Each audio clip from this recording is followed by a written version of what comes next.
In a few. Campaign signs are a common part of election season. You find them everywhere, yards, roadsides. We told you yesterday there have been reports of these signs being vandalized or even stolen in southwest Missouri.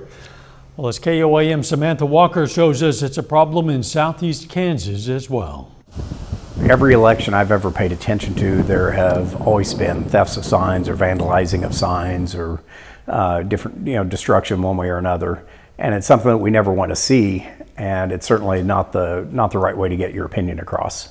Campaign signs from all parties are now being targeted.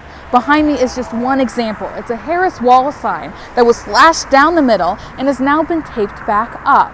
Many local Democratic parties are now using the slogan, "You can take our signs, but not our votes," as a response to the vandalism and thefts. I don't know if they think they're silencing something. We have plenty of signs. We've been replacing all of them that have been taken down, so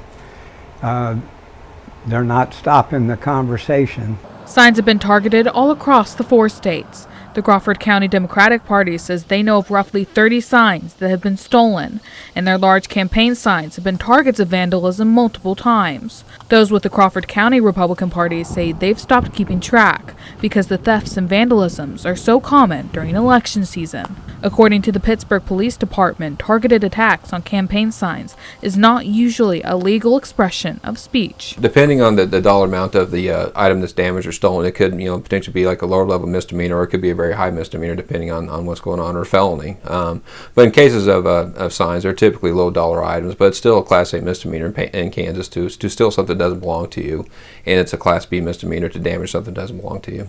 Political groups say they believe there are more constructive ways to support your candidate or express your discontent with others. I mean, there are candidate forums, people can get involved, but stealing signs doesn't really accomplish much. The right way to do that is to make contact with your political party and help them out. We want to do things like voter registration drives and phone drives and even prepping envelopes for mailers. Any number of things, but the last thing that's going to be productive is to vandalize somebody's sign or steal it. That's literally not going to accomplish anything except make you look bad. Reporting in Pittsburgh, Samantha Walker, KOAM News. Political organizations and the Pittsburgh Police Department recommend keeping campaign signs in view of security or doorbell cameras if possible. Of course, that'll make it easier to see and identify people vandalizing and stealing those signs.